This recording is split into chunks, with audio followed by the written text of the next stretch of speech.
What's a police public call box?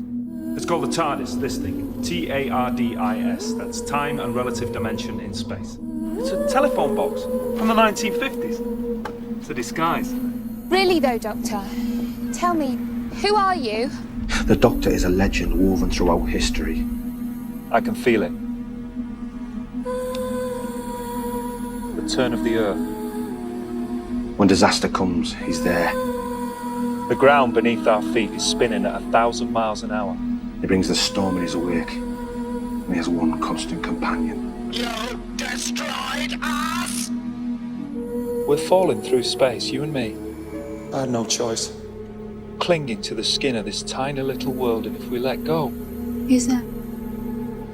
Death. That's who I am. And that's how you live with yourself. That's how you slaughter millions.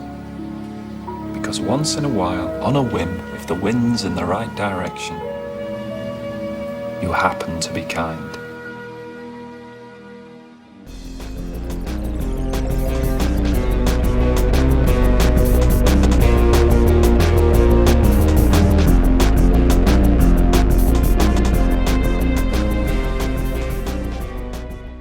So, in honour of Christopher Eccleston returning to the role as the Doctor in Big Finish's The Ninth Doctor Adventures, a load of great YouTubers like Wingy Media, Ace Creeper, Council of Geeks, Dr. Blue, among load of others led by a YouTuber called Shobogan, have decided to do a massive collaboration of sorts in similar fashion to the One Marvelous / One Excellent scene that Nando V Movies and High Top and Brown Table and all those guys did back earlier on this year. But for the Ninth Doctor, quite aptly named One Fantastic Scene. Even though I'm an editing channel, this is something I really couldn't pass on, as the Ninth Doctor really has a special place for me. Other than the fact that I feel he is seriously overlooked. He is also the Doctor who introduced most Doctor Who fans under the age of 25 to Doctor Who, and for a lot of people he is their Doctor. One scene from Eccleston's run on the show that has really stuck with me all throughout my time as a Doctor Who fan, and it comes on quite early into the series, is this one. You think it'll last forever. People and cars and concrete. But it won't. One day it's all gone. Even the sky.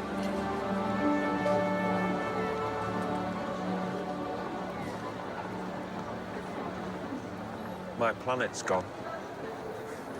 It's dead. It burned like the Earth. It's just rocks and dust. Before its time. What happened? There was a war and we lost. You know, what makes this scene truly special is that this is not just the first time we're hearing about the Time War, or the first time in this new era of the show that the Doctor talks about Gallifrey and that he is part of these people called Time Lords. This is also the first time, especially for people who watch the classic show, where we are seeing that we are really dealing with a different Doctor than we have seen before. This isn't a dark version of the Doctor. You know, the Doctor has been a dark character and has done dark things in the past, especially during the classic series, you know, around the Colin Baker McCoy years notably. No, this Doctor is broken, plain and simply. You can just see he has just lost everything, just by the way he speaks in this scene. This really shown in Eccleston's, pardon the pun, fantastic performance, also accompanied by that really hauntingly beautiful theme, I guess, from Murray Gold. Also, can we just take a second to appreciate how good Murray Gold's Doctor themes were? Though, I suppose this scene really starts in the last moments on the space station. Rose is staring out at the void of space, at the tiny little rock fragments that are what is left of the Earth after the destruction of it due to the sun's expansion. Then we are given some truly great dialogue from Rose here.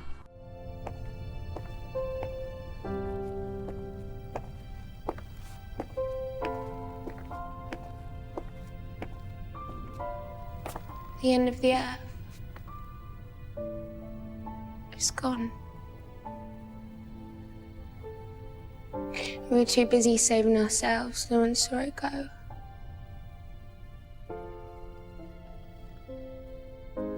All those years, Well, that history, no one was even looking. It's just... Come with me.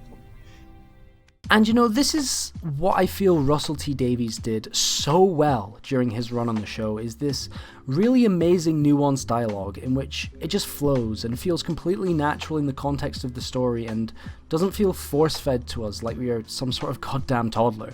And the fact that this is clearly a metaphor for climate change, juxtaposed to how they were just trying to save everyone on the space station and missing the destruction of Earth, the reason why they were all there in the first place.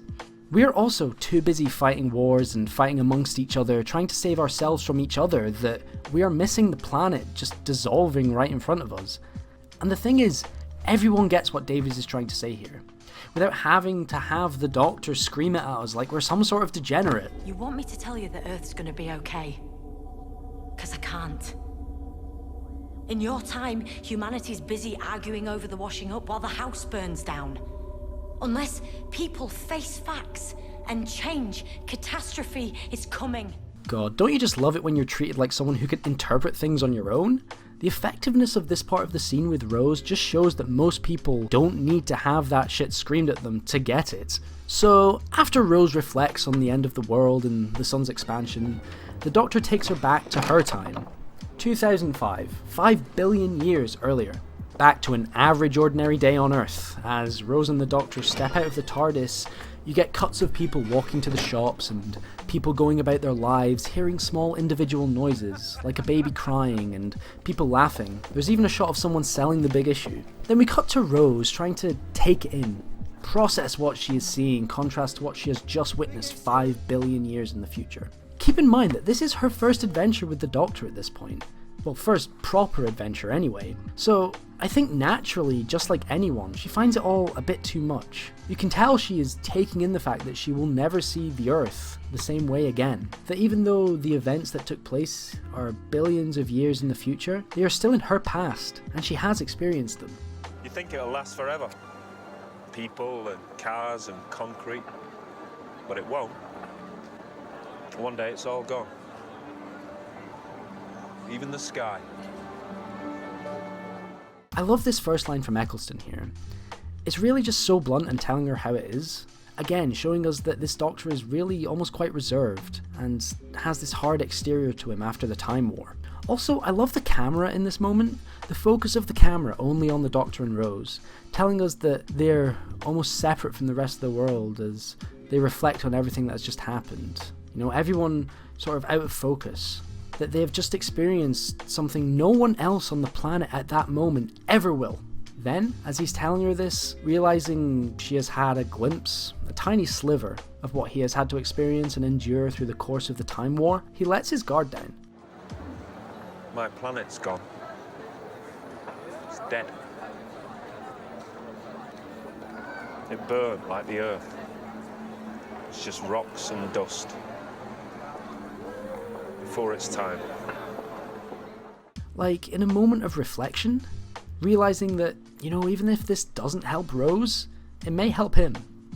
Finally, someone he feels can understand, even if it's on a minute scale. After all, Rose still has her planet here and now. She may have seen it die, but at the end of the day, it's still there, in her time. The Doctor doesn't have the luxury of revisiting his planet. Well, for the moment anyway. Also, isn't this the first time that we are told that he is the last of the Time Lords? I can imagine for classic Who fans this was a massive bomb drop because Gallifrey was a huge part of the original show. Gotta admire the balls on Davies for taking the show in this new direction. Even though now at this point it's a pretty regular occurrence to have Gallifrey put out of the picture. You know, if that's, you know, being held at the end of time in a parallel pocket universe, or being destroyed, or having the Master destroy it because the Doctor is now basically a god or something? I don't know, but we don't like to talk about that one anyway. What happened to the child? Oh, Doctor, really? Haven't you worked this out yet?